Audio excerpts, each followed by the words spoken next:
Hello friends, কেমন আছো সবাই? আশা করছি সবাই ভালো আছো। আমি রাত্রি আর প্রিয় অনুষা লাইফস্টাইলে সবাইকে স্বাগত জানিয়ে নতুন একটি টিপসের ভিডিও আবার নিয়ে চলে এসেছি। পুরো ভিডিওটা দেখতে থাকুন, আশা করছি ভালো লাগবে।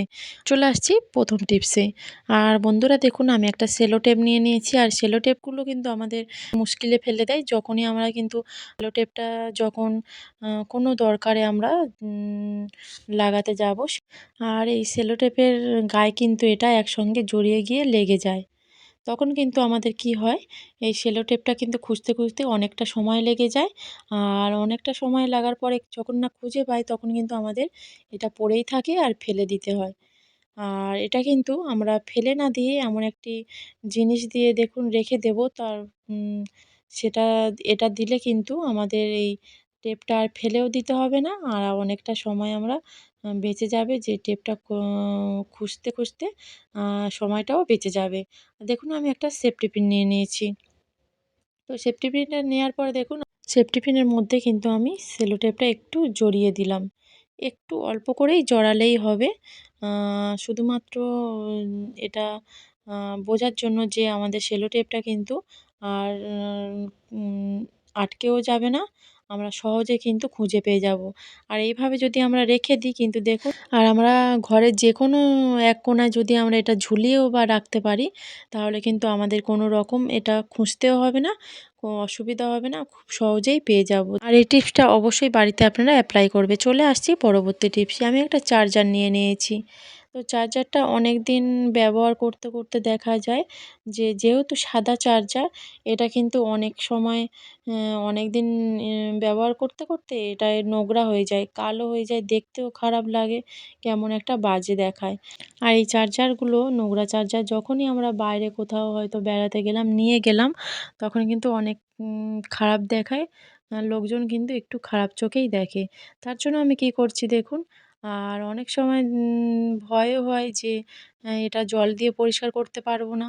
পরিষ্কার করলে কিন্তু খারাপ হয়ে যেতে পারে। আর সুইচ বোর্ডে যদি দিই, যদি এই জ্যাকটার মধ্যে জল অল্প করে কিছুটা লেগেও বা থাকে, তখন কিন্তু আমাদের অনেক সময় বিপদও ঘটে যায়।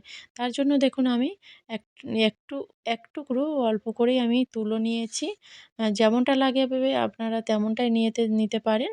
তো তুলো নিয়ে অল্প করে ভেসলিন দিয়ে দেখুন, আমি খুব সুন্দর করে কিন্তু এটা পরিষ্কার করে নিচ্ছি। আর এর মধ্যে কিন্তু কোনো রকম আমাদের ডিটারজেন্ট পাউডারও লাগছে না, জলও লাগছে না। আর খুব সহজে কিন্তু একদম নোংরাগুলো পরিষ্কার হয়ে কিন্তু একদম সাদা, যেমনই আপনারা চার্জারটা কিনেছিলেন তেমনই কিন্তু হয়ে যাবে। দেখুন, আমি এইভাবে পরিষ্কার করে নিচ্ছি। আপনাদের যদি আরও বেশি হয়তো এটা চার্জারটা নোংরা হয়েছে, আর একটু তুলো বা ভেসলিন লাগতে পারে, তখনই আমরা নিয়ে কিন্তু এইভাবে খুব সুন্দর করে কিন্তু পরিষ্কার করে নিতে পারবেন, আর কোনো রকম জল ছাড়া। দেখুন, এইভাবে পরিষ্কার করে নিলে কিন্তু খুব সুন্দরভাবে পরিষ্কার হয়ে যাবে, দেখতেও সুন্দর হয়ে যাবে। সাদা জিনিস তো।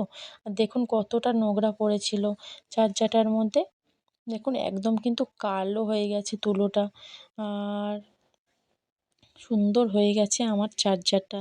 আপনারা কিন্তু বাড়িতে অবশ্যই এইভাবে চার্জারটা পরিষ্কার করবেন, দেখবেন খুব সুন্দর হয়ে যাবে, একদম নতুনের মতো। এই টিপসটা যদি আপনাদের ভালো লাগে, অবশ্যই একটা লাইক দিয়ে দেবেন। চলে আসছি পরের টিপসে। আর কাঁচি নিয়েছি। কাঁচি কিন্তু ছোট থেকে বড় কাঁচি আমাদের বাড়িতে থাকে, যেগুলো ছোট ছোট কাঁচি, সেগুলো দিয়ে আমরা সবজি কাটি, আরও অন্যান্য জিনিস কাটতে আমাদের কাঁচির ব্যবহার করি। আর এই বড় কাঁচিগুলো কিন্তু অনেক সময় আমাদের জামাকাপড় কাটার জন্য আমরা কাঁচিটা ব্যবহার করি। আর কাঁচিটা অনেক সময় দেখা যায় অনেক দিন তো জামাকাপড় হয়তো কাটা হচ্ছে না, অনেক সময় অনেক দিন ধরে কিন্তু আমাদের কাঁচিটা পড়েই থাকে, জং লেগে যায় বা ধারটাও চলে যায়। আর আমাদের কিন্তু বাজারে গিয়ে অনেক সময় খরচা করে কিন্তু আমাদের এই কাঁচিটা ধার দিতে লাগে। আমরা বাড়িতে যদি আমরা খরচা করে না করে, যদি বাড়িতে কিছু থাকা জিনিস দিয়ে যদি আমরা কাঁচিটা ধার দিয়ে নিতে পারি, আমাদের কিন্তু অনেকটাই সাশ্রয় হয়ে যাবে। আর দেখুন, কাঁচিতে যেহেতু জং পড়ে যায়, তার জন্য আমি নেল পালিশটা নিয়েছি। ওর মধ্যে যে নাটটা আছে, তো স্ক্রুটা আছে, তার মধ্যে আমি দিয়ে দিলাম, যাতে না কোনো রকম জংটা লাগতে পারে।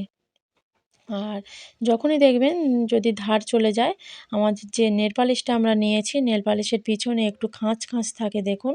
তো নেল পালিশটার পিছন দিয়ে যদি আমরা খুব ভালো করে এইভাবে ঘষি কয়েকবার, একটু যদি ঘষতে থাকি তখন দেখবেন আমাদের কিন্তু কাঁচিতে ধারটা চলে এসেছে, আর আমাদের খরচা করে কিন্তু আমাদের বাজারে গিয়ে এই কাঁচিটার ধারও দিতে লাগবে না, আর কোনো রকম টাকা পয়সাও লাগবে না। বাড়িতে কিন্তু খুব সহজেই আমরা কাঁচিটা ধার দিয়ে নিলাম। দেখুন আ ক খুব সুন্দর কিন্তু কাঁচিটা ধার হয়ে গেছে, আর আমাদের কাটতেও কোনো রকম অসুবিধা হবে না। এভাবে বাড়িতে আপনারা এই টিপসটা অ্যাপ্লাই করবেন। যে যেখানে আছেন ভালো থাকবেন।